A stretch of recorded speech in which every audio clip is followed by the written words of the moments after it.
dan sebagainya tidak bisa kami sebutkan satu persatu para awak media, tetapi telah konfirmasi kepada kita ada 23 media yang telah bergabung. Nanti sambil berjalan akan media yang lain telah konfirmasi juga akan ikut bergabung bersama kita.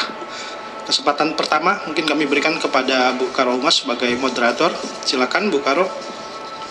Terima kasih Pak Kabak. Selamat siang rekan-rekan media dan terima kasih sudah bergabung dalam kegiatan refleksi akhir tahun 2021 Kementerian ATR BPN. Semoga kita semua diberikan kesehatan dalam melaksanakan tugas. Siang ini telah hadir bersama kita, tadi sudah disampaikan oleh Mas Indra, Bapak Suhadizal, Inspektur Jenderal Kementerian ATR BPN, hadir juga Bapak Irjen Polisi Hari Sudwiyanto, Staf Khusus Menteri Bidang Penanganan Sengketa Konflik Tanah dan Ruang. Setelah itu hadir juga di sini Pak Yustan Alfiani, Inspektur Bidang Investigasi, dan Bapak Iing Sodikin, tenaga ahli Menteri Bidang Hukum dan Litigasi. Beliau akan memaparkan kepada kita semua apa-apa saja yang Ijen sudah lakukan serta membahas isu-isu strategis yang pastinya menarik untuk kita ketahui bersama. Sebagaimana kita ketahui, Irjen Kementerian ATR BPN mempunyai tugas untuk menyelenggarakan pengawasan intern di lingkungan Kementerian ATR BPN sesuai dengan ketentuan peraturan perundang-undangan. Selain itu, mewujudkan good governance dalam rangka mendukung pencapaian sasaran pokok pembangunan nasional melalui peningkatan peran aparat pengawasan internal pemerintah, yaitu APIP, dalam optimalisasi sistem pengendalian intern pemerintah atau SPP. Tanpa berpanjang kata, mari kita simak paparan Bapak Irjen yang selanjutnya akan kita ikuti dengan tanya jawab. Kepada Bapak Irjen kami persilahkan. Assalamualaikum warahmatullahi wabarakatuh. Salam sejahtera bagi kita semua. Om Swastiastu, Namo Buddhaya, salam kebajikan. Yang saya hormati Staf Khusus Menteri ATR BPN Bidang Penanganan Sengketa dan Konflik Pertanahan, Inspektur Bidang Investigasi, Karo Hubungan Hukum Protokol, Staf Ahli Menteri Bidang Litigasi dan Hukum, seluruh yang hadir, rekan-rekan media yang hadir melalui Zoom, dan rekan lainnya yang hadir di ruangan ini. Pada akhir tahun ini, kami ingin menyampaikan sebagai bentuk pertanggungjawaban Inspektorat, sebagaimana tadi sudah disebutkan oleh Karo Hubungan Masyarakat bahwa Inspektorat Jenderal melaksanakan tugas berdasarkan ketentuan peraturan perundang-undangan, khususnya Perpres 47 tahun 2020 tentang Kementerian ATR BPN, Perpres 48 tahun 2020 tentang BPN, kemudian Peraturan Menteri ATR BPN nomor 16 tahun 2020 tentang organisasi dan tata kerja Kementerian ATR BPN. Tentu pengawasan intern yang dimaksud adalah kegiatan yang independen dan objektif dalam rangka pengawalan terhadap tujuan Kementerian ATR BPN dalam bentuk yang dilaksanakan oleh Ijen adalah bentuknya assurance activities, yaitu audit, monitoring, evaluasi, dan dalam bentuk consulting activities, yaitu consulting itu sendiri melakukan pendampingan, kemudian memberikan sosialisasi terhadap unit kerja. penegasan terhadap kewenangan dan tugas dari Inspektorat Jenderal tercantum dalam internal audit charter atau piagam pengawasan internal. Rekan-rekan media, bahwa target kegiatan yang harus dilakukan pengawalan oleh Inspektorat Jenderal sebagaimana tercantum di dalam Renstra tahun 2020 sampai 2024. Antara lain terdapat beberapa kebijakan dan program serta kegiatan. Yang pertama, optimalisasi manfaat penyelenggaraan reforma agraria, terdaftarnya seluruh bidang tanah di Indonesia, terwujudnya RDTR, mewujudkan Kementerian ATR BPN sebagai pusat informasi pertanahan, terwujudnya kantor modern, optimalisasi penerimaan negara bukan pajak, serta terwujudnya standar kompetensi SDM yang profesional. Di dalam melaksanakan tugas pengawalan tersebut, maka tugas-tugas dari Inspektorat frekuensinya sangat tinggi. Oleh karena itu, tugas-tugas penanganan pengaduan masyarakat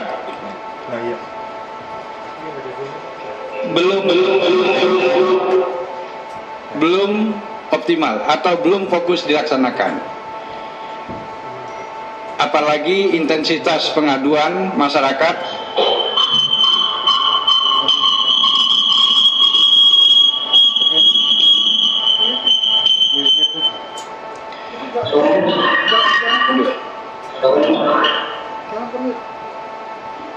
kita lanjutkan, apalagi intensitas pengaduan masyarakat baik mengenai pelayanan pertanahan maupun pengaduan tentang masalah perkara atau sengketa pertanahan semakin hari semakin meningkat. Oleh karena itu, agar fokus di dalam melaksanakan tugas-tugas terhadap pengaduan pelayanan dan pengaduan terhadap permasalahan pertanahan, maka tahun 2020 dibentuk Inspektorat Investigasi.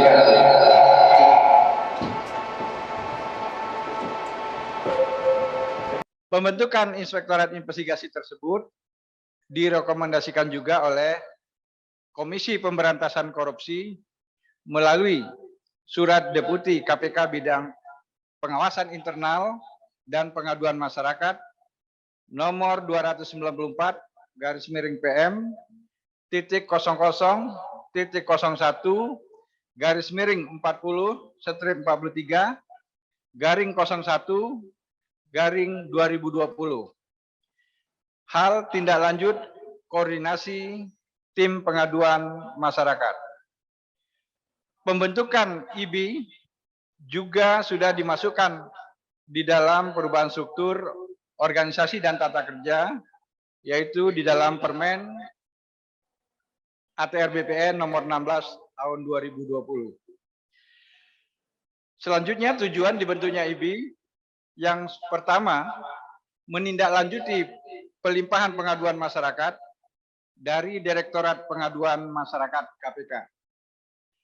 Yang kedua, dalam mengelola pengaduan internal atau pengaduan masyarakat, IB diharapkan akan lebih fokus dan terarah mengingat kompleksitas dan intensitas pengaduan serta kasus pertanahan dan tata ruang serta tuntutan kualitas pelayanan publik dan keberhasilan pelaksanaan reformasi birokrasi.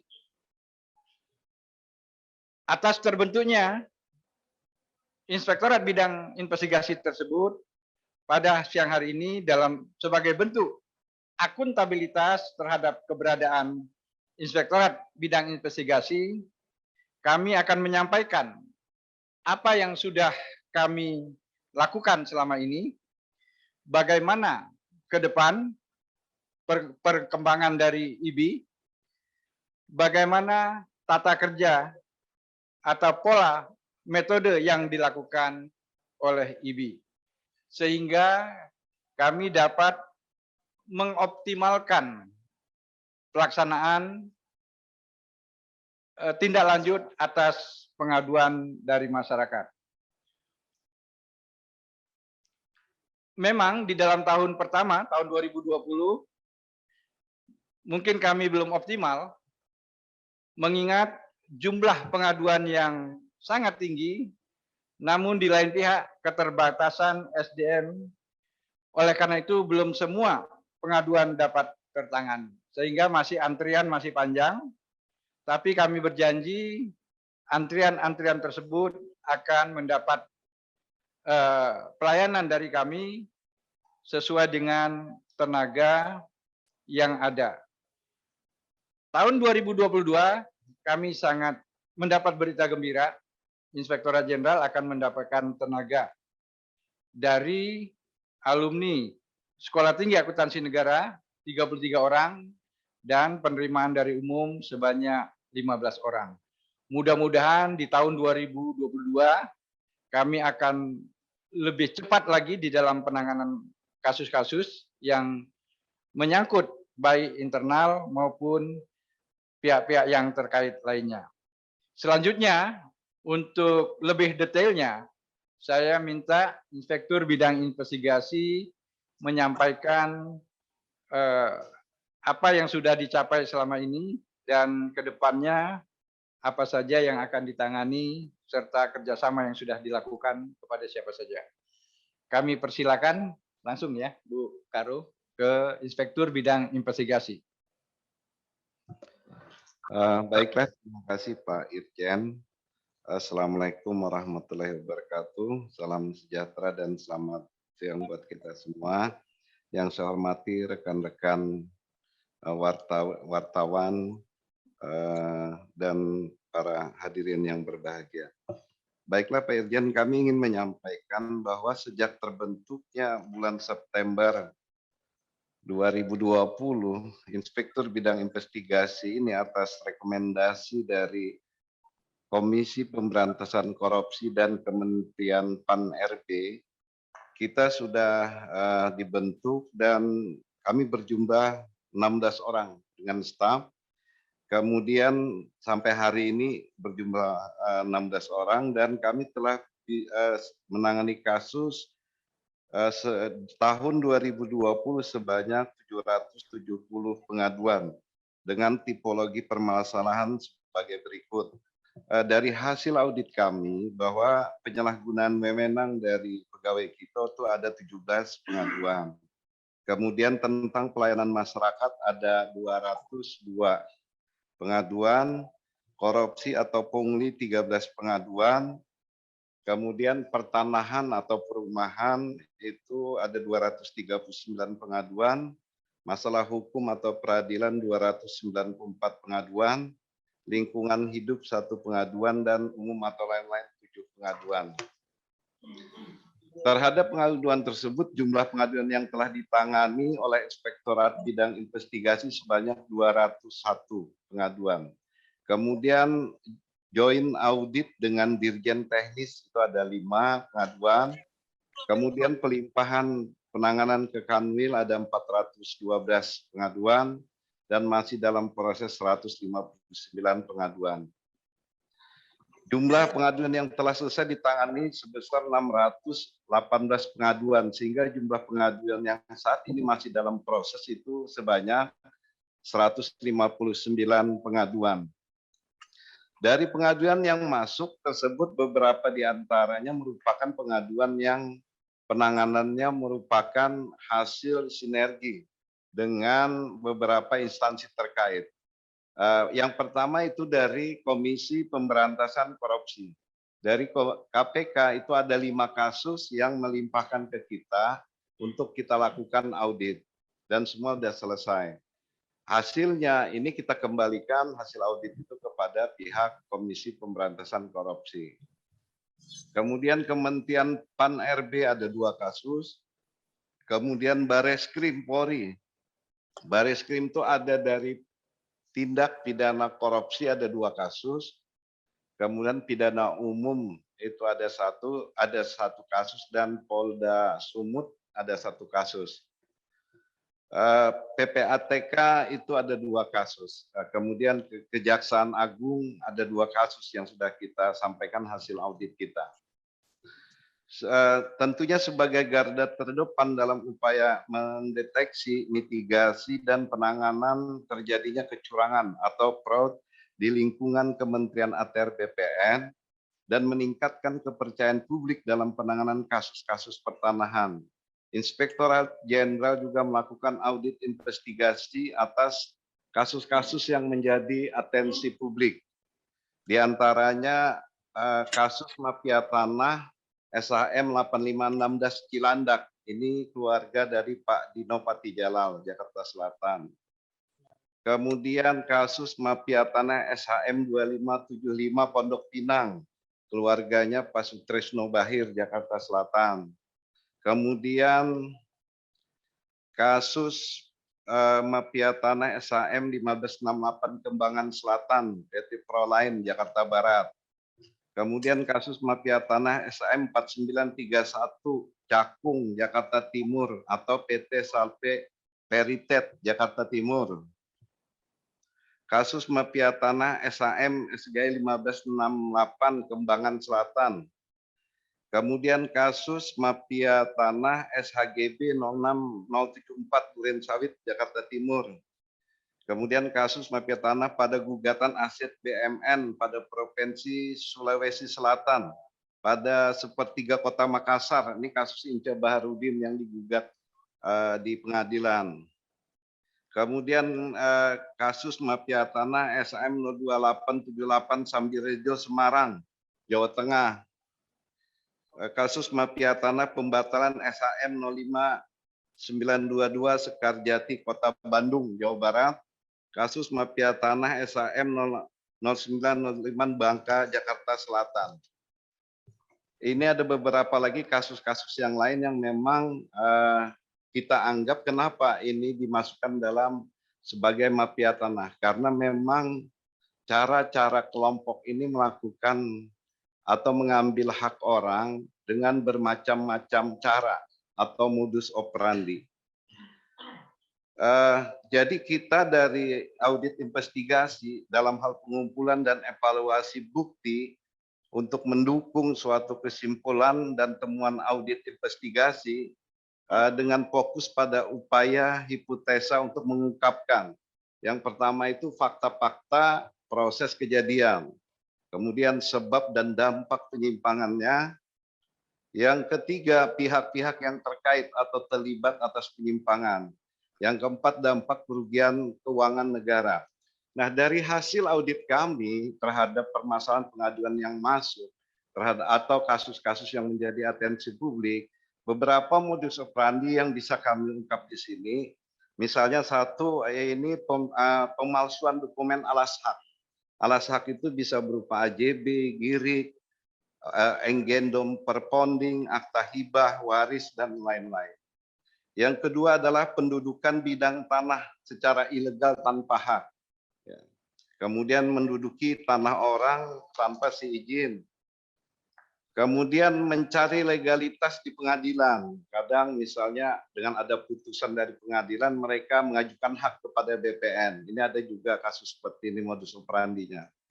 Kemudian adanya hilangnya warkah di kantor BPN, ini juga salah satu modus ya, karena pada saat untuk pembuktian di pengadilan kita kesulitan. Melakukan gugatan tiada akhir, ini juga berulang-ulang supaya terutama masalah ganti rugi ini. Jadi orang mau dapat ganti rugi karena ada gugatan harus menunggu dulu. Memanfaatkan kepala desa atau oknum BPN, ini juga banyak terjadi rekan-rekan sekalian.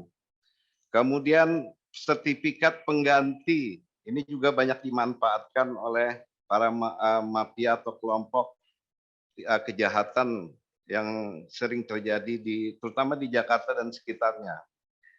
Kemudian melakukan gugatan dengan menggunakan alas hak palsu. Ini juga sering terjadi. Akhirnya menang di gugatan, maka putusan itulah dijadikan sebagai alasan untuk mengajukan hak kepada pihak BPN. Kemudian melakukan pengakuan hak atas bidang tanah yang sedang dilakukan proses pengadaan tanah bagi kepentingan umum. Ini sering terjadi terutama masalah ganti rugi. Kemudian melakukan rekayasa atau penilaian atau appraisal nilai tanah. Bisa di markup biasanya tidak sesuai jumlah.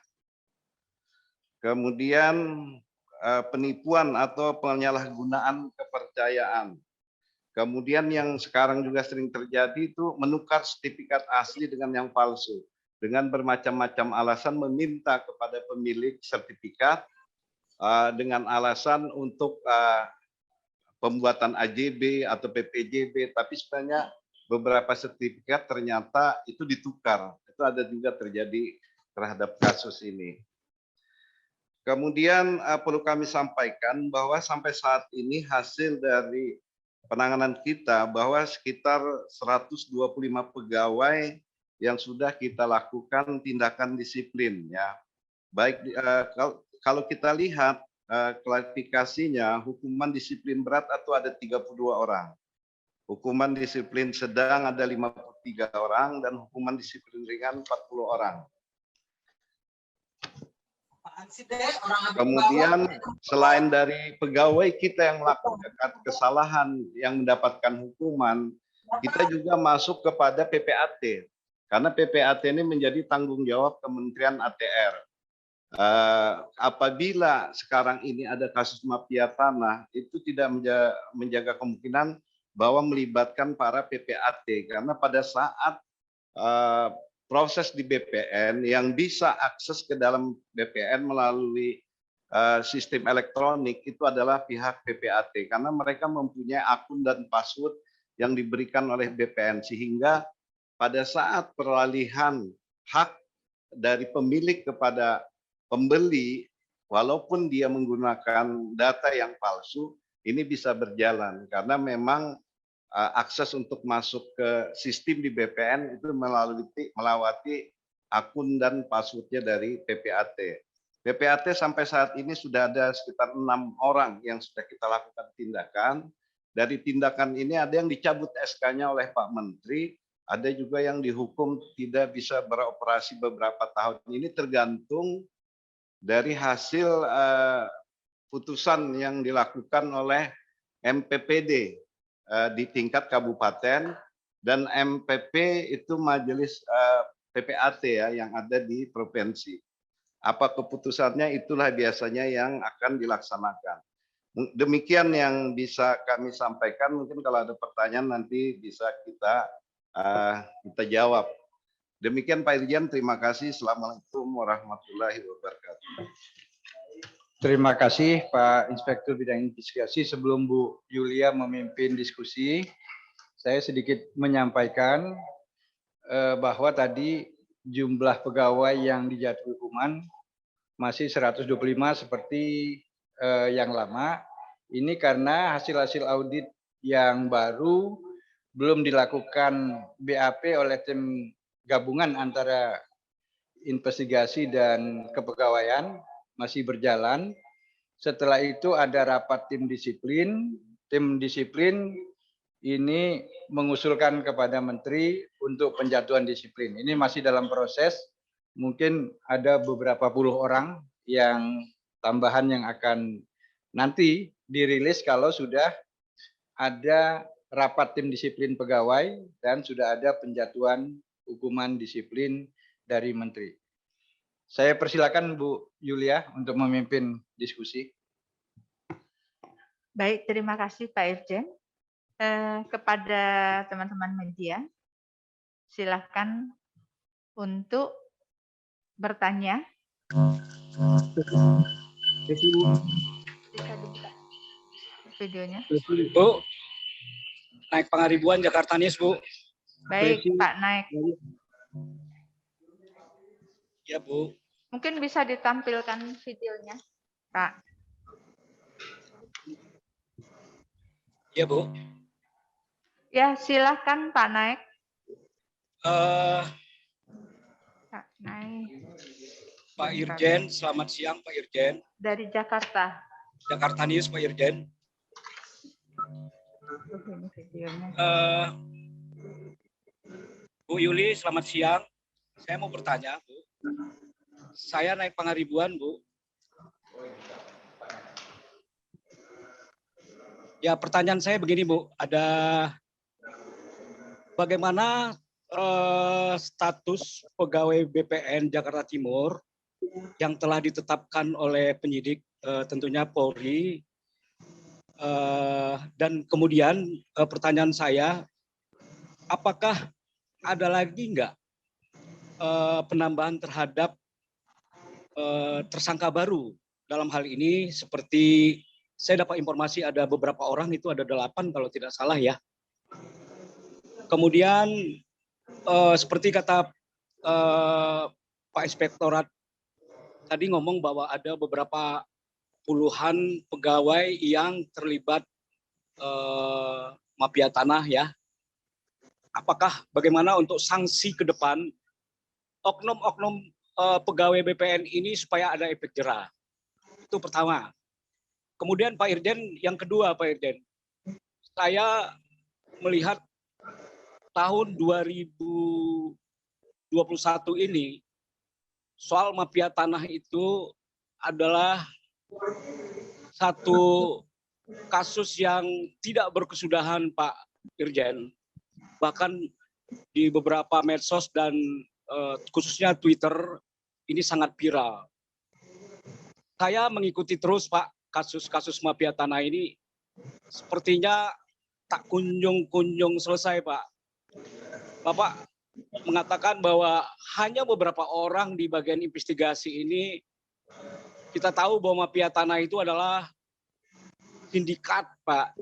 Di situ ada orang yang berduit, orang-orang penting. Bagaimana, Pak, kalau seandainya Bapak ini mengungkap sindikat seperti sindikat narkoba yang punya aset triliunan, begitu juga saya lihat sindikat mafia tanah ini, dia mempunyai luar biasa resourcesnya gitu loh, Pak. Nah, ke depan 2002 apa langkah-langkah BPN terhadap menekan angka-angka yang terlibat mafia tanah ini? Jadi kalau saya lihat nggak imbang, Pak. Bapak ini perang bukan perang sembarangan gitu loh. Sementara resources dari BPN ini kecil sekali gitu loh, Pak. Nah, kemudian pertanyaan saya, Pak, saya punya pemikiran begini, Pak. Apakah BPN ini mau nggak mendorong supaya ada peradilan tanah gitu loh, Pak? Jadi seperti ini kan ekstradonori saya lihat, Pak. Sudah luar biasa seperti korupsi, Pak. Saya usulkan bagaimana BPN ini mendorong DPR supaya membuat undang-undang peradilan tanah gitu loh, Pak. Terima kasih, Pak.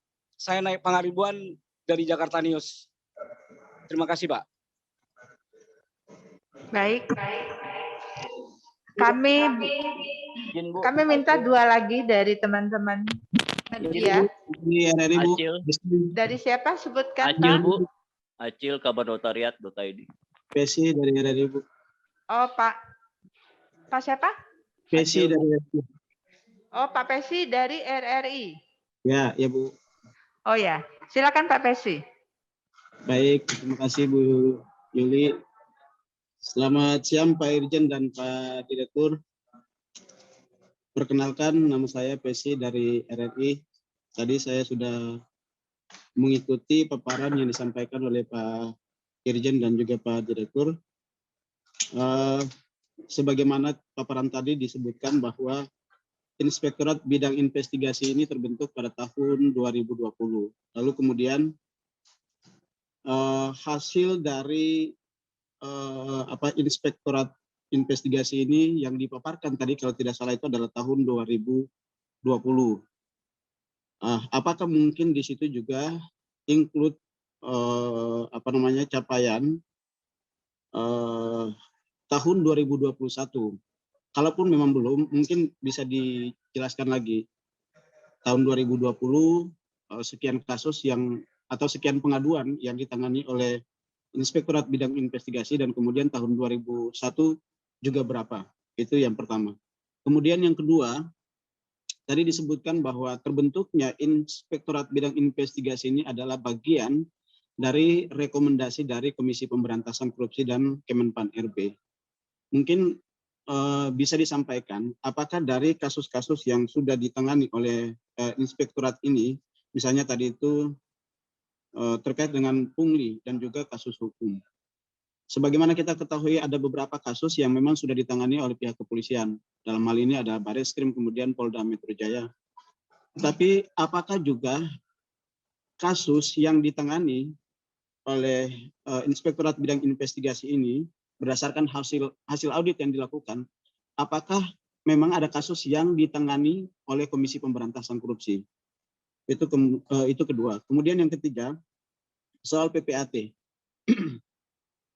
PPAT kalau kita bicara bahwa kasus mafia tanah ini juga tidak terlepas dari peran dari PPAT sendiri. Oleh karena itu memang Pak Menteri berkali-kali sudah menegaskan bahwa PPAT akan dilakukan pengawasan secara ketat.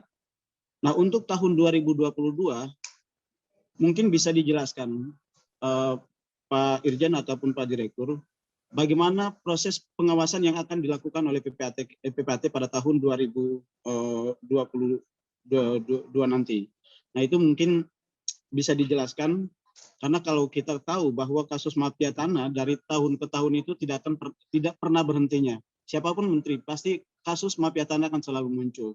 Tetapi kemudian publik berharap bahwa dengan terbentuknya Inspektorat Bidang Investigasi ini paling tidak akan menekan kasus-kasus mafia tanah. Demikian, itu saja pertanyaan saya. Terima kasih, Bu Yuli. Baik, terima kasih Pak Pesi. Satu lagi. Bu, Acil, Bu. Oh, Acil dari Kabar Notariat. Silakan Pak Acil. Terima kasih Bu Karo. Assalamualaikum, selamat siang. Pak Irjen, selamat siang dan beserta jajarannya. Saya ingin bertanya mengenai satu, kembali berkaitan dengan pengawasan terhadap PPAT seperti rekan-rekan lain yang tadi yang ngomong. Menteri ATR Kepala BPN telah mengeluarkan Permen 2 tahun 2018 dengan yaitu tentang Majelis Pembina dan Pengawas PPAT. Sini sampai sekarang sudah berjalan 3 tahun Pak, tapi lembaga ini saya lihat fungsinya sangat kurang walaupun telah menyentuh ke berbagai tingkatan daerah dari wilayah maupun kota atau kabupaten dan langsung dipimpin oleh Kementerian ATR BPN. Untuk kedepannya bagaimana nih Pak untuk mempush lagi lembaga ini untuk menjalankan tugasnya? Karena saya lihat PPAT ini juga banyak sekali melakukan kesalahan-kesalahan yang tidak sesuai dengan protap pada 37 PP 3798. Itu saja Pak. Terus yang kedua, masalah kembali ke kerjasama antara inspektorat dengan lembaga lain yaitu KPK dan Pan RB yang telah melakukan rekom. Kedepannya ada Pak kerjasama yang akan dilakukan inspektorat khususnya dengan lembaga-lembaga tersebut yang berhubungan dengan kinerja internal maupun eksternal di kementerian. Terima kasih Bu Karo, itu saja. Baik, terima kasih kepada Pak Irjen, kami persilakan Pak untuk menanggapi. Baik, terima kasih Pak Naik, Pak Pesi, dan Pak Acil. Akan kita jawab mungkin beberapa lebih detail ya.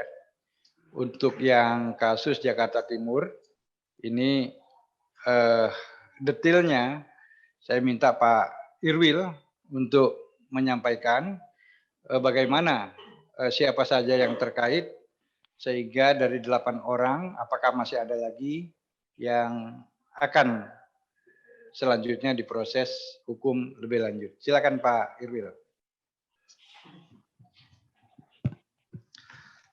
Terima kasih Pak Irjen. Baiklah Pak Naik dari Jakarta News bahwa bagaimana status pegawai BPN Jakarta Timur yang ditetapkan oleh penyidik Bareskrim. Apakah ada lagi tersangka yang lain? Begini, kemarin sebenarnya bahwa dari kementerian sudah melakukan rapat bersama yang dihadiri oleh Deputi Bidang Penindakan KPK dengan stafnya, kemudian dihadiri juga Direktur Analis, kemudian dari Bareskrim para penyidiknya, dan dari Kejaksaan, diundang semua hadir. Nah, pada saat kita tanyakan, memang penetapan tersangka oleh penyidik Bareskrim itu berdasarkan hasil dari penyelidikan dan penyidikan yang mereka. Jadi ada 9 ya, 10 ya. 1 yang sudah pensiun, sisanya tuh masih aktif, 1 orang sipil. Nah, kemarin kami tanyakan bagaimana status ini, itu mereka yang nanti akan melakukan gelar perkara. Masalah nanti mungkin ada lagi, itu sepenuhnya wewenang dari Bareskrim Polri. Kami serahkan untuk penegakan hukum kepada aparat penegak hukum yang ada. Kami dari BPN ini, apalagi Inspektur Bidang Investigasi, hanya menyajikan data dan fakta yang valid sesuai hasil audit kita, bahwa menyatakan sesuai data dan fakta yang ada, maka nanti kami akan tunjukkan kebenaran yang sebenarnya. Nah, nanti dari pihak penyidik yang akan memakai hasil audit kita. Karena salah satu hasil audit itu adalah bisa sebagai alat bukti tertulis dalam hal proses hukum, hasil audit kita apabila dipakai oleh penyidik. Nah, masalah yang lainnya apakah berkembang, kita tunggu nanti dari Bareskrim. Karena sepenuhnya kan tanggung jawab penyidikan ini kepada aparat penegak hukum. Kemudian kedua, mungkin sanksi yang oknum pegawai, Pak Irjen. Pak, bisa lanjut ya, Bapak. Oke. Baik, saya minta agak detail Pak, supaya Jakarta Timur itu bisa rekan-rekan wartawan bisa mengetahui. Tentu secara umum saya sampaikan dulu kasusnya itu adalah permasalahan pembatalan adanya keputusan Kanwil DKI nomor 13 tahun 2019 tentang pembatalan 38 SHGB milik PT Salpe. Kemudian setelah dibatalkan, tanah tersebut didaftarkan melalui program PTSL. Setelah didaftarkan melalui program PTSL, terbit SHM 4931 Cakung Barat, sertifikat tersebut dialihkan. Nah, di sini sebenarnya ada hal yang di dalam pembatalan itu yang tidak dilihat oleh Kanwil dan jajaran adalah riwayat hak tanah itu sebenarnya sudah bukan HGB tahun 2011 tetapi mulai dari hak milik tahun 1975 yang kemudian ada peralihan karena perubahan wilayah, kemudian sertifikat tersebut diturunkan menjadi HGB tahun 2011. Jadi kebanyakan tolong berita-berita selama ini hanya dilihat dari HGB, sesungguhnya sertifikat yang ada sejak tahun 75 terhadap pengakuan hak ya menjadi hak milik atas nama James Daniel Tabaluyan. Nah, kemudian terhadap sertifikat tersebut yang sudah dari hak milik tahun 75 diturunkan tahun 2011 menjadi hak milik, kemudian tahun 2017 ada yang memohonkan, ya, yang memohonkan untuk program PTSL tentu ditolak karena sudah ada sertifikat HGB sebanyak 38. Oleh karena ditolak, maka si permohon Abdul Halim itu mengajukan pembatalan. proses ini diproses oleh Kakanwil bulan Februari, permohonan pembatalan dilakukan tanggal 30 itu hanya berdasarkan keterangan kepala desa yang mengatakan di wilayah yang baru bahwa GIRI itu tidak ada. Padahal itu adalah perpindahan dari dulunya dari Bekasi. Nah, terhadap itu, terhadap proses yang tidak proper itu dilakukan pembatalan dan diajukan berbarengan juga sebenarnya diajukan proses TUN oleh Abdul Halim dan pada akhirnya TUN itu pada putusan terakhir adalah ditolak putusan tersebut. Sehingga karena tidak proper itu dan hanya melihat dari HGB, kami dari inspektorat tidak melihat sisi manapun melainkan dari proses ini kita batalkan SK Kakanwil tersebut. Karena apa juga? Karena bukti yang dimiliki alas hak dari Abdul Halim itu hanya 5.500, padahal yang diajukan sebesar 7.700 sehingga tidak sesuai. 77.000 ya. Sehingga ini tidak pas juga. Kemudian yang diukur pada saat mengajukan PTSL yang diukur hanya 22.000. Padahal yang dijadikan sertifikat 77.000. Atas dasar yang diukur 22.000 itu oleh KJSKB, oleh oknum-oknum yang 8 tadi, dibuatlah di quality control menjadi 77.000 dipaksakan. Dan gambar ukurnya menjadi 77.000, bukan 22.000 yang diukur di lapangan. Kemudian dalam prosesnya ada keberatan dari pihak-pihak yang dibatalkan tadi, dari pihak Salpe, namun proses PTSL tetap berjalan. Akhirnya pada tanggal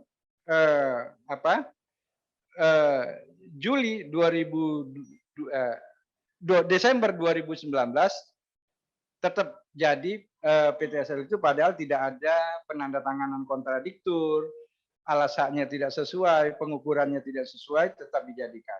Oleh karena itu kita rekomendasikan juga sertifikat yang lahir ini dibatalkan juga. Jadi tadi pembatalan terhadap EHGB 38 itu kita rekomendasikan dibatalkan. Kemudian terhadap PTSL terbit atas nama Abdul Halim juga kita batalkan karena yang diukur alasannya juga tidak sesuai, penanganan penerbitan juga tidak sesuai, kontradiktur dan tetangga batas juga tidak tanda tangan. Juga tidak penanganan keberatan dari tetangga yang bersangkutan dari PT Salpe juga tidak digubris oleh 8 orang tersebut.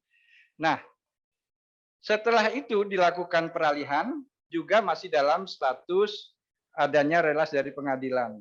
Ini tetap dialihkan. Oleh karena itu Pak Naik, setelah 8 orang ini seharusnya mulai dari prosedur pembatalan, pembuatan sertifikat, ini pasti ada orang-orang yang terkait, bukan hanya 8 orang yang di bawah itu saja. Tetapi sekali lagi itu kami serahkan sepenuhnya kepada penyidik. Akan sampai di mana? Siapa yang memodali, siapa yang apa? Mungkin nanti kalau penyidik KPK bisa melihat juga hasil PPATK yang beredar untuk dalam kasus ini. Selanjutnya ke depan oknum yang terlibat yang terlibat di dalam kasus mafia tanah, kami sekuat tenaga atau semaksimal mungkin menggunakan PP 94 tahun 2021 tentang hukuman disiplin pegawai. Di situ ada hukuman sedang, ringan, dan berat. Tentu kalau hukuman berat ini sampai pemberhentian. Namun kalau itu sudah kita berhentikan, dari penyidik tetap ingin melakukan penyidikan, itu juga kita akan berikan data-data yang sudah kita ambil di dalam proses audit investigasi. Nah, data-data tersebut kemudian kita biasanya meminta laporan hasil audit. Kita akan tadi jumlahnya sangat sedikit, tetapi kita tidak khawatir. Kita telah melakukan koordinasi. kepada tentu KPK, yang kedua kepada penyidik, ketiga PPATK, dan tentu koordinasi, kemudian komunikasi, kolaborasi, ini yang perlu kita lakukan sambil nanti tahun 2022 kita mendapat tambahan supaya lebih banyak lagi tim auditor investigasi sehingga penanganannya lebih kuat. Kalau kami tidak berkoordinasi, tidak berkomunikasi, tidak berkolaborasi, sebanyak apapun auditor kami, ini tak akan kuat kami melaksanakan sendirian. Ini mewajibkan kami bekerja sama dengan lembaga-lembaga penyidik dan lembaga lainnya, tentu di dalam rangka penuntasan kasus-kasus mafia tanah. Memang selama ini penuntasannya lama sekali. Setelah audit, kita rekomendasi pembatalan. Biasanya rekomendasi pembatalan itu masih juga di-challenge di TUN atau bahkan di Perdata, sehingga panjang sekali. Saya sepakat sekali, Pak, dan kementerian sudah mencoba untuk mengusulkan di dalam rancangan undang-undang pertanahan, yaitu peradilan pertanahan. Sayangnya pada tahun 2020 ya Pak, ya 2019 itu belum lanjut, masih di pending. Mudah-mudahan atas nanti masukan-masukan dari kementerian dan bapak-bapak juga dari media, ini bisa dilanjutkan lagi. Konsepnya, draftnya sudah ada konsep peradilan pertanahan. Namun ini tidak mudah, mungkin nanti akan berkoordinasi juga dengan Mahkamah Agung dan lain-lain agar konsep ini bisa bisa dilanjutkan menjadi undang-undang. Ini sangat baik sekali agar tidak jadi peradilan-peradilan yang terus-menerus. Ada TUN, ada pidana, ada perdata, diulang lagi, perdata kalah, perdata 1, perdata 2, TUN 1, TUN 2, dan lain-lain, sampai adanya putusan itu ingkrah. Setelah itu ada juga PK, PK1, PK2, panjang sekali Pak. Saya setuju sekali Pak Naik, itu mudah-mudahan nanti ada ke arah sana ya Pak ya. Selanjutnya, yang kedua, untuk dari Pak Pesi di RRI, Pak Yustan, ini yang dilaporkan tadi 2020 atau 2021 atau sampai dengan? Silakan Pak. Baiklah, data yang tadi kita sampaikan, 2020 itu kan baru September Inspektur Bidang Investigasi ini dibentuk. Jadi data ini dari September 2020 sampai dengan Desember 2021. Jadi setahun 3 bulan, karena dibentuknya bulan September, Pak. Kemudian terbentuk IB atas rekomendasi KPK. Apakah kasus yang David ada yang ditangani oleh KPK? Itu tadi salah satu pertanyaan dari Pak Tesi ya, Pak. KPK sampai saat ini sudah 5 minta audit kepada kita. Jadi ada beberapa kasus yang diminta untuk dilakukan audit. Ada yang memang dari Direktur Gratifikasi dan Pelayanan Publik, tapi sifatnya itu lebih banyak pencegahan. Tetapi yang dari penindakan itu adalah sudah penindakan. Ya, jadi sudah 5 diminta oleh KPK, Pak. Kemudian dari Bareskrim sendiri sudah ada 3 minta ke kita. 2 dari tindak pidana korupsi, 1 dari pidana umum, dan 1 di Polda Sumut. Sekarang ini ada lagi Polda Kaltim minta ke kita hasil audit. Jadi pada intinya kami akan menyajikan fakta yang sebenarnya sesuai dengan dokumen yang ada. Jadi kebenaran kita harapkan bisa muncul, tetapi untuk melanjuti penindakan penegakan hukumnya itu sepenuhnya kami serahkan kepada aparat penegak hukum, baik dari penyidik, penuntut maupun hakim. Kemudian PPAT akan diadakan pengawasan PPAT. Memang kalau kita lihat dari beberapa kasus, contohlah kasus misalnya Dino Patijalal, itu kan sangat ramai, sangat viral. Sebenarnya PPAT-nya itu sudah dicabut Pak Menteri SK-nya, sehingga tidak bisa beroperasi lagi. Nah, secara administrasi, tindakan yang dilakukan kementerian sudah sangat berat dilaksanakan. Nah, masalah nanti apakah dia terlibat atau bagian dari mafia itu nanti mungkin kita serahkan juga sepenuhnya kepada penyidik yang menangani kasusnya. Karena mungkin bisa saja dia kan kena pasal turut serta membantu 55 atau 56 biasanya, tapi itu kita kembalikan ke penyidik. Tetapi bagian dari kementerian ini sudah kita ambil, yaitu mencabut SK yang bersangkutan karena kita indikasi turut serta di dalam melakukan perbuatan tersebut. Kemudian bagaimana pengawasan BPK dengan terbentuknya majelis ini ya, MPPD yang atau MPP ya di wilayah. Memang biasanya setelah kita audit, ternyata ada kita temukan indikasi bahwa PPAT tersebut terlibat atau menjadi bagian dari permasalahan itu, maka kami segera membuat rekomendasi kepada kepala kantor wilayah BPN di mana dia terdaftar atau bekerja. Kami minta segera dilakukan sidang di MPPD-nya dulu. Nah, nanti setelah sidang barulah diputuskan oleh mereka, kemudian ditindaklanjutin ke provinsi. Setelah itu baru nanti hasilnya akan disampaikan ke menteri. Tetapi kami tetap mengawasi apakah putusan yang setelah dilakukan sidang itu sesuai enggak dengan tindakan yang dia lakukan. Kalau kami merasa itu terlalu ringan, kami akan melakukan usulan bahwa itu tidak sesuai, maka kita bisa diperberat penindakan atau tindakan hukumannya berupa administrasi. Pokoknya yang paling berat itu akan dicabut SK-nya sehingga dia tidak bisa lagi beroperasi atau bekerja sebagai PPAT. Kemudian ini juga dari Pak Acil mungkin langsung pengawasan terhadap PPAT ya.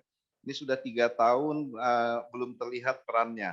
Memang kita harapkan nanti dengan terbentuknya Inspektur Bidang Investigasi ini, kami walaupun melihat ada misalnya viral di berita, kira-kira melibatkan baik BPN maupun PPAT, kami akan peran secara aktif untuk mencari informasi tentang permasalahan tersebut.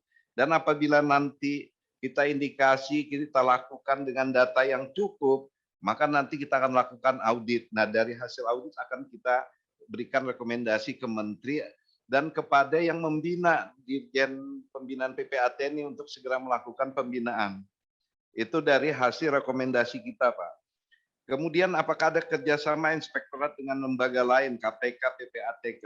Jadi dari hasil rekomendasi terakhir bahwa mulai sekarang kami apabila ada mafia tanah yang sifatnya memang sangat meresahkan dan cukup besar, maka dari awal sebenarnya kami sudah langsung berkoordinasi baik dengan Komisi Pemberantasan Korupsi. Di KPK ini nanti kita akan berkoordinasi dengan Deputi Penindakan maupun dengan Direktur Gratifikasi dan Pelayanan Publik, Pak. 2 sudah yang sering kami berkoordinasi. Kemudian untuk PPATK sendiri, hasil kesepakatan kemarin dengan Kepala PPATK bahwa mereka minta dilibatkan lebih awal supaya bisa memonitor bagaimana sebenarnya modus operandi dan siapa saja yang terlibat. Sehingga mereka diharapkan dari awal sudah bisa berperan secara aktif untuk mengikuti bagaimana siapa aja sebenarnya yang berperan di dalam permasalahan tersebut. Ini Pak yang dari pertanyaan Pak Naik, Pak Tesi, dan Pak Acil. Saya rasa mungkin itu Pak Irjen, terima kasih. Ya, silakan Pak Iing, nanti ada Ya. Pak Staf Khusus akan menyampaikan. Terima kasih. Itu dari Pak Naik, memang mafia itu adalah kejahatan extraordinary ya. Memang peradilan ini yang diusulkan Pak Naik itu bagus, adalah peradilan pertanahan.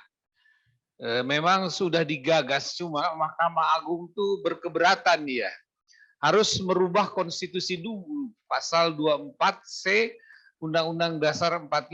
Di situ ada 4 peradilan ya. Peradilan Tata Usaha Negara diatur Undang-Undang 586, kemudian peradilan umum Undang-Undang 50, peradilan militer Undang-Undang 397 dan peradilan agama 789.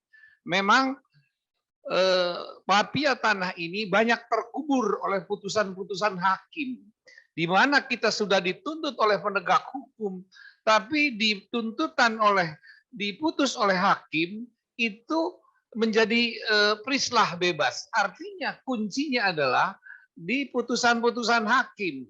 Kalau kita dituntut tapi hakim membebaskan, padahal itu kejahatan dari mafia tanah, ini yang mohon digerakkanlah civil society. Penting adanya peradilan pertanahan dan tidak menjadi disparitas antara putusan tata usaha negara, putusan peradilan umum yang bertahun-tahun orang mencari keadilan, dan bisa lalu di peradilan perdata kan berlakulah actori icamet provisio. Siapa yang membuktikan, dia juga harus menuntut hak. Cuma kan tidak menguji material. Banyak alasak palsu dimenangkan sampai ingkrah. Ini mungkin ke depan harus ada peradilan pertanahan yang memutus soal-soal pertanahan, termasuk ya mafia ini kan dari dedernya, dari siapa yang intelektual deder yang harus ditarik sebagai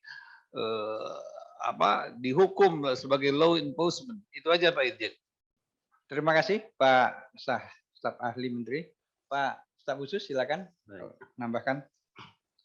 Terima kasih Bapak Irjen. Rekan-rekan sekalian, kita ketahui bahwa belakangan semakin meningkatnya tuntutan masyarakat atas penyelenggaraan pemerintahan yang bersih, adil, dan transparan, serta akuntabel. Dan ini harus disikapi dengan serius dan sistematis. Kementerian ATR BPN di dalam menangani kasus pertanahan ini keras dan tegas. Saya garis bawahi lagi, sangat keras dan tegas.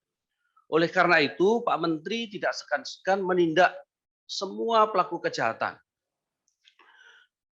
dengan menindaklanjuti apa yang diamanatkan di dalam ketentuan. Jadi Pak Menteri membentuk Satker khusus ya sebagai struktur di bawah Pak Irjen, itu Inspektur Bidang Investigasi. Struktur bidang Inspektur Bidang Investigasi ini sudah banyak kasus-kasus yang diungkap, bahkan kontribusi untuk membuat terang satu perkara dan hasil investigasinya itu dijadikan rujukan sebagai bahan penyelidikan dan penyidikan oleh penyidik yang tergabung dalam Satgas Anti Mafia Tanah. Selain di dalam tugas keseharian, memang betul Pak Brigjen Yustan melalui selaku Ketua IPI ini sudah bekerja sama dengan beberapa mitra kerja kita.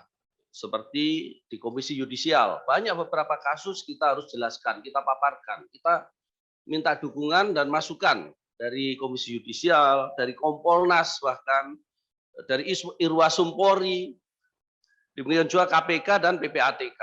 Tadi disampaikan bahwa langkah ini merupakan satu wujud keterbukaan kita.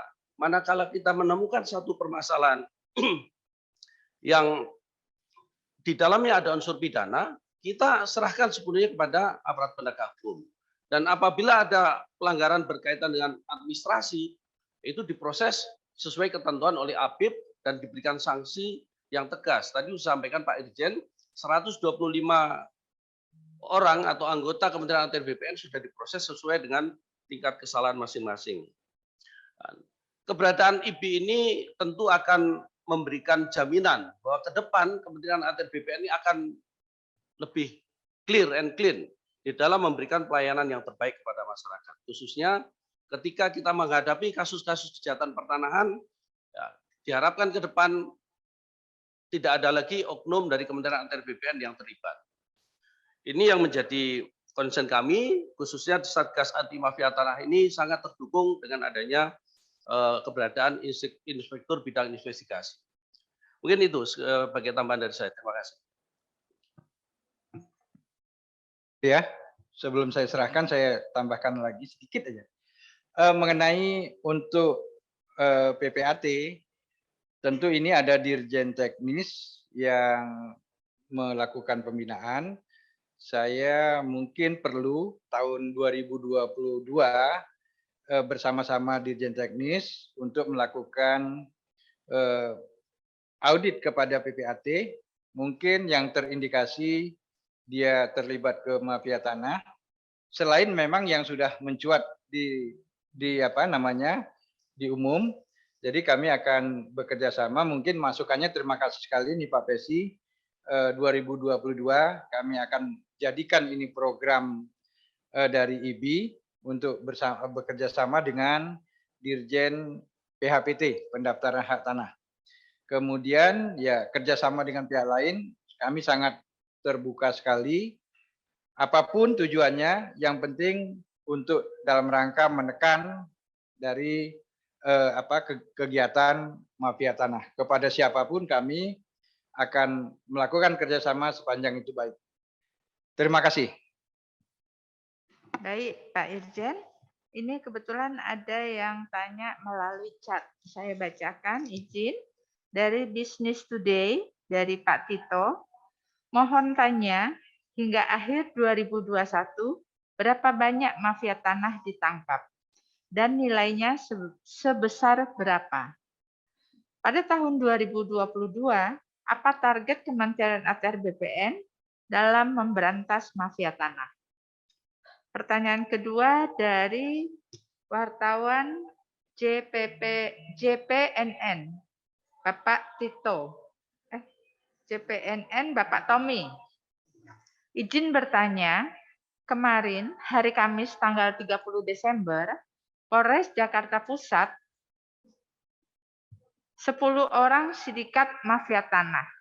Salah satu yang terlibat adalah Camat Kasemen selaku PPATS dan petugas ukur BPN Serang. Sehingga bisa terbit 7 sertifikat di atas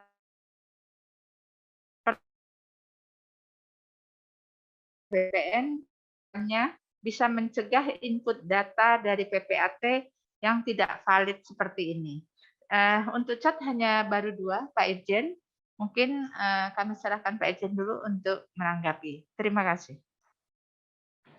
Baik, dari mana Bu tadi? Dari Business Today. Nanti mungkin Pak Ing ya menambahkan ya bahwa kita untuk mafia tanah ini sudah banyak sekali. Tadi dibacakan oleh Pak Ibi, ada di Medan kasus Tamin Soekardi ya, Pak. Kemudian di Padang kasus Lehar, kemudian di Banten itu menyangkut Krakatau Steel, ya Krakatau Steel, kemudian ya yang sedang ditangani ini termasuk di PT Salpe, ya. Ini kalau menyangkut nilainya luar biasa ini, ya, apalagi yang menyangkut Lehar. Berapa luas? Nanti Pak Ing tolong ditambahkan ya. Nanti berapa besar, berapa luas, berapa banyak masyarakat yang ada di situ korbannya. Mungkin ini bisa ditambahkan oleh Pak Ing nanti ya. Kemudian kalau tahun 2022 ya tentunya targetnya kita menuntaskan yang kasus-kasus mafia tanah yang masuk ya. Daftar tungguannya ada sampai banyak ini ya Pak Inspektur IBI, sehingga masih nanti kami prioritaskan mana yang menyangkut dampaknya besar, kita akan prioritaskan. Nanti mungkin juga contoh-contoh kasusnya bisa ditambahkan nanti yang ke depan yang akan ditangani oleh Pak Inspektur IBI. Silakan Pak Ing, tambahkan tadi hasil-hasil yang kita kerjakan tahun 2021. Terima kasih Pak Irjen. Yang pertama, kasus-kasus besar adalah di Lehar. Lehar itu menyangkut luas tanah 766 hektar ya. Di sana terdiri dari 4.000 kakak. Hampir 5.000 udah punya title. Nah, kemudian mafianya sudah diputus sampai tingkat Mahkamah Agung adalah Saudara Eko dituntut 2 tahun ditambah kejahatan yang kedua 2 tahun. Selama ini di atas 6 kelurahan itu menjadi status quo, diblok oleh mafia seolah-olah dia punya tanah adat Lehar, tapi setelah diadakan pengukuran hanya 3, hektar. Itu keberhasilan yang besar. Nilainya di atas 2 triliun ya. Yang kemudian sport center. Sport center tuh kejahatan juga sama. Dia menggugat atau tanah 330 hektar sudah ditetapkan tersangka 2 dan diputus lurah, kemudian 2 orang lainnya diputus sampai tingkat kasasi. Termasuk Tamin Soekardi itu kejahatannya juga sama, itu nilainya di atas 1,5 triliun. Jadi kalau nilai yang paling besar banyak sekali, kalau kejahatan di Jakarta Timur kalau dihitung itu 4,3 triliun. Jadi banyak keberhasilan yang di Satgas Mafia Tanah, cuma juga tantangan bagi kita adalah putusan hakim. Ini yang putusan hakim itu banyak juga mafia itu dibebaskan. Jadi kita sang penegak hukum sudah menuntut sampai P21, tapi kenyataannya hakim itu banyak membebaskan. Padahal terang benderang kejahatan yang dilakukannya. Ini memang tugas berat adanya peradilan pertanahan yang supaya kan putusan itu kan ya bermacam-macam, ada putusan tun, putusan peradilan umum, disparitas, dan inilah banyak kejahatan-kejahatan pertanahan itu dikubur oleh putusan hakim yang sangat kontroversial dan kita adukan ke KY. Artinya penting suatu kerjasama, sinergitas antara penegak hukum, artinya KPK, PPATK, kemudian Bareskrim, dan hakim. Hakim itu dia kan independensi, tapi banyak putusan yang kontroversial dan kita mengadu kepada KY. Memang KY ini kan kesusahan, kan dia berdasarkan Tuhan yang Maha Esa. Ini tugas berat dan inilah mohon dukungan dari para wartawan, civil society. Bagaimana ke depan ini kejahatan ini kan harus kita tindak, harus kita berantas. Tapi kalau putusan hakim dia berpihak kepada kejahatan, inilah yang kita harus bangun dari civil society supaya sampai ke akar-akarnya mafia itu, termasuk ya siapa pendananya. Aktor intelek dader itulah yang kita tuju, Kak. BPN ada bagian, tapi itu juga dia korban daripada kejahatan yang diiming-iming oleh seorang mafia. Terima kasih, Pak Ejen. Baik, mungkin saya akan ini dapat angka konkretnya. Angka konkretnya yang ditangani oleh Satgas Mafia Tanah selama 4 tahun, dan tentunya IBI berperan di 2 tahun terakhir. Dari 4 tahun ini kita sudah menangani 244 kasus, atau di dalam target per tahunnya karena menyesuaikan dengan kondisi 61 target kasus mafia tanah, sehingga selama 4 tahun ini sudah 244 yang kita tangani. Yang terpenuhi aspek pidana P21 80 kasus, yang sudah vonis 25 kasus, sisanya masih dalam sidik dan lidik. Termasuk juga di dalamnya proses pembatalan sertifikat ada 58 kasus. Itu konkretnya jumlah yang kita tangani berdasarkan program kerja yang ada di Satgas Mafia Tanah. Selanjutnya untuk dari JPNN, ya ini kita sudah berkoordinasi juga. Kasus ini masih dalam pengembangan dari Polres Jakarta Pusat. Kita sudah berkoordinasi, tentunya kita sedang menunggu apa peran-peran dari masing-masing ini, camat, petugas ukur, atau petugas lainnya di BPN. Tentunya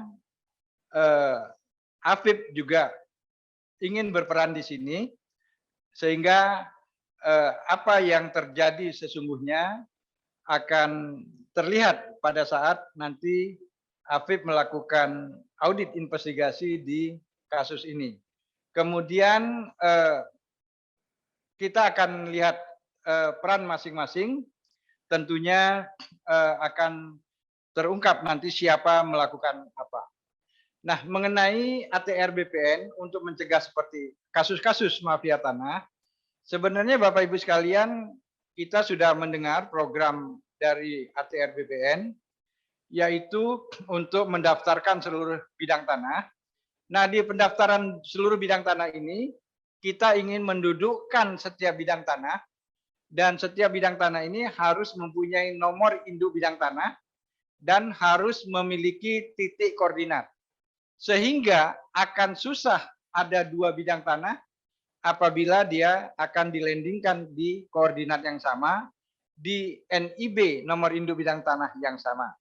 Oleh karena itu, percepatan pendaftaran tanah dan perbaikan dokumen, warkah, buku tanah, surat ukur, dan lain-lain ini kita segera validasikan supaya tidak ada celah bagi baik internal maupun dari luar untuk melakukan pemalsuan dokumen kalau ini nanti sudah divalidasi dan sudah dilakukan alih media dari manual ke digital. Proses ini sedang berjalan di beberapa kantah.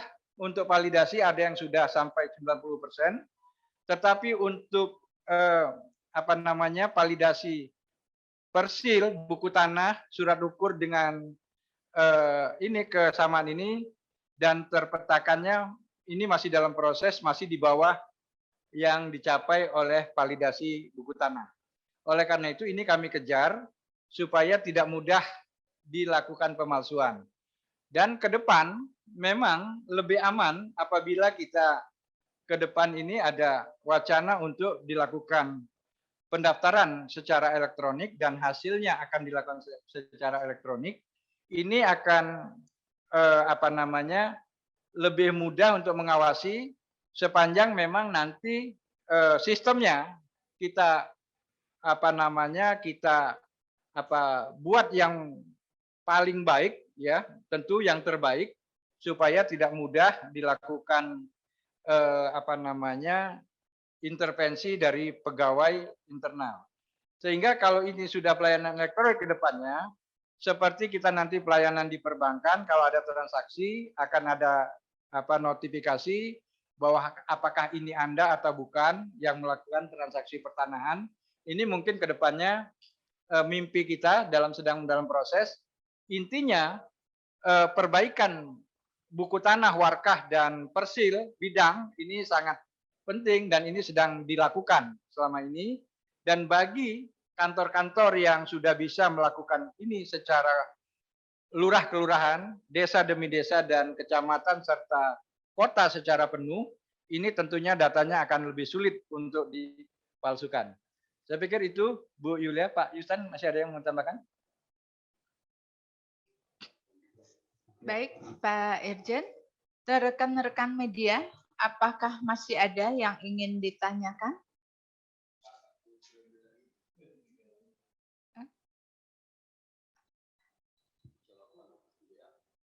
Di chat apakah masih ada, Mbak Menel? Enggak ada. Kami beri kesempatan kembali kepada rekan-rekan media. Bu Yuli, izin. Ya, dari mana Pak? Silakan. Agraria Today. Oh, majalah Agraria, Pak Raja Asti. Silakan, Pak. Ya. Assalamualaikum warahmatullahi wabarakatuh. Semoga kita dalam keadaan sehat semua. Pertama, saya mendukung apa yang disampaikan oleh Pak Naik tadi. Yang kedua, saya menginformasikan dengan adanya Satgas Mafia ini, salah satu mafia yang saya ikuti sejak tahun 2015 itu sudah mulai tiarap. Namun, gerak mereka, gerak ya istilahnya gerak bawah tanahnya tetap berlangsung. Apa yang mau saya sampaikan bahwa diduga tadi Pak Ijen menyampaikan apakah ada pemodal asing. Dari data-data yang kami punya yang sejak tahun 2015 itu ada pemodal asing, diduga ada pemodal asing. Dokumennya juga ada. Nah, izin apakah bisa dari unsur masyarakat yang dirugikan ini 2-3 orang diberikan silaturahmi bertemu Pak Irjen.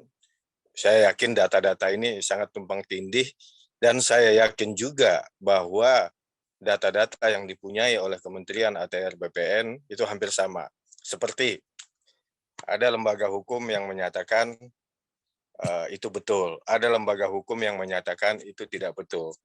Saya rasa ini banyak dokumen-dokumen yang sudah dimiliki Kementerian ATR BPN. Namun dengan adanya bisanya nanti bertemu perwakilan dari masyarakat yang dirugikan ini bisa menambah bahan Kementerian ATR BPN untuk melakukan investigasi secara menyeluruh. Demikian aja Bu Yulia, terima kasih. Baik, terima kasih Pak Raja Asdi. Selanjutnya, rekan media selanjutnya.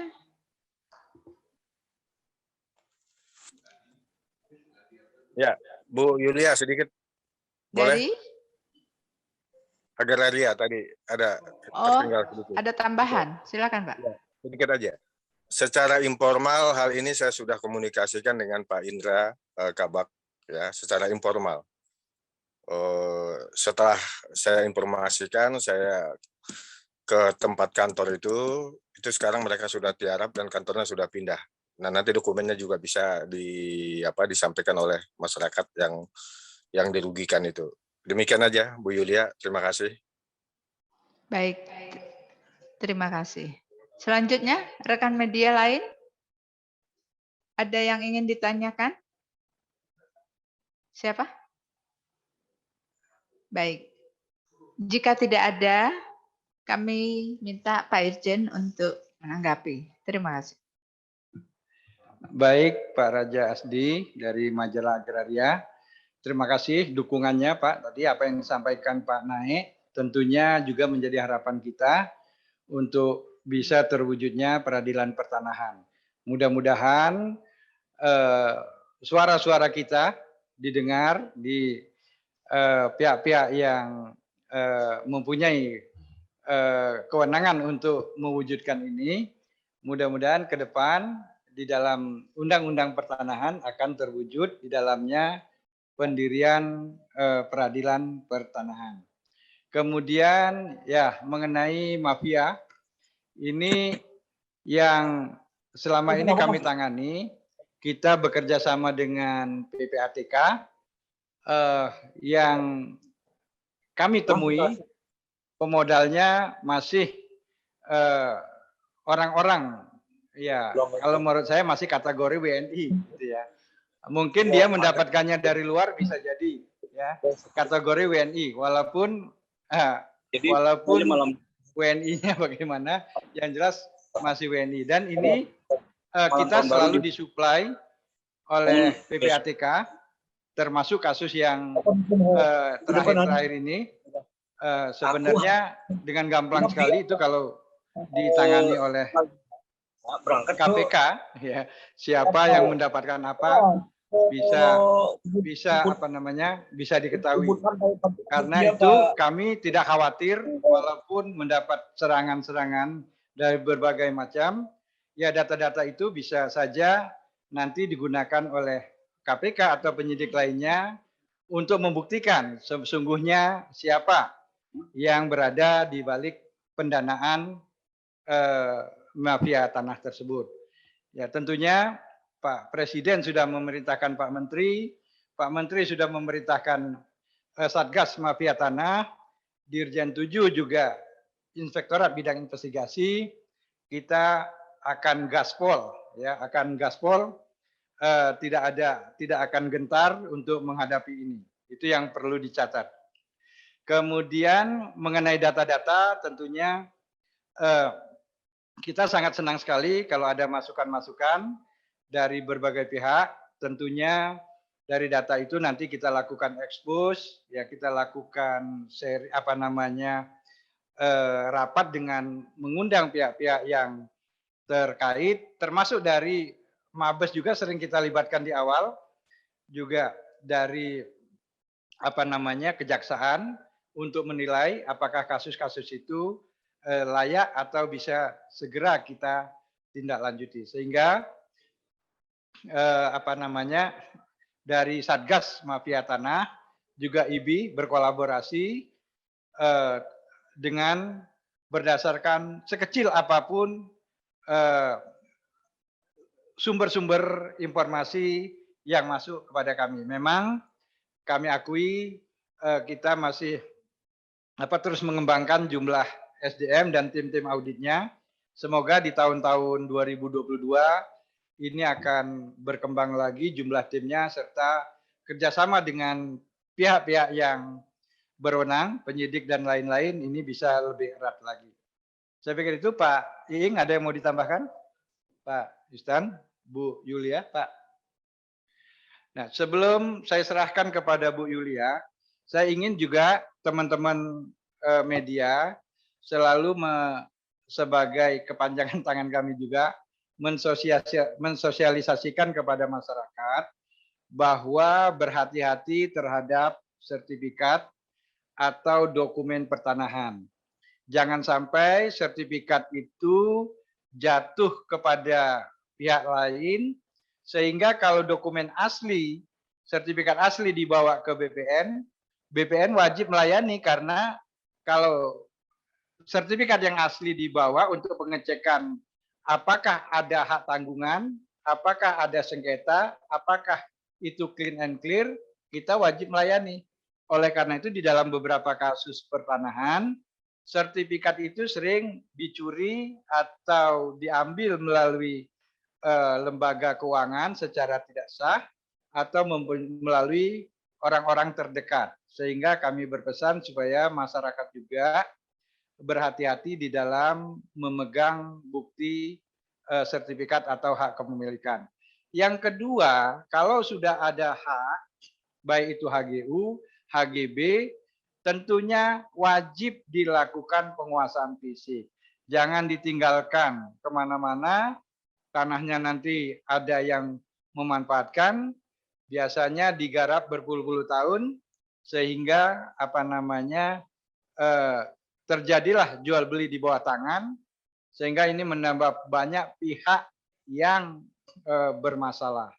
Kemudian ada baiknya sebelum Bapak Ibu atau masyarakat membeli tanah, ada baiknya berkoordinasi minta informasi kepada petugas BPN sehingga apakah tanah yang akan dibeli tersebut dalam kondisi clear and clean. Itu saja pesan dari saya.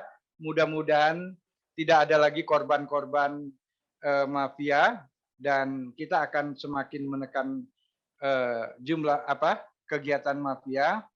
Di tahun 2022 ini 2021 yang akan berakhir, kami juga mengucapkan selamat tahun baru kepada teman-teman media. Mudah-mudahan tahun 2022 kita lebih lancar, lebih sukses dan dijauhkan dari pandemi corona yang segera berakhir. Demikian, salam sehat dari saya. Mudah-mudahan kita semuanya selalu dalam lindungan Tuhan Yang Maha Esa.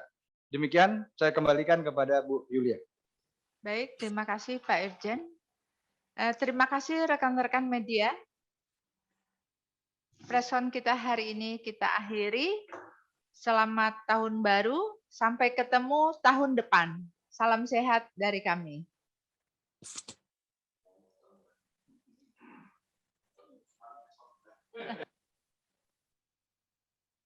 Sudah tahun baru besok.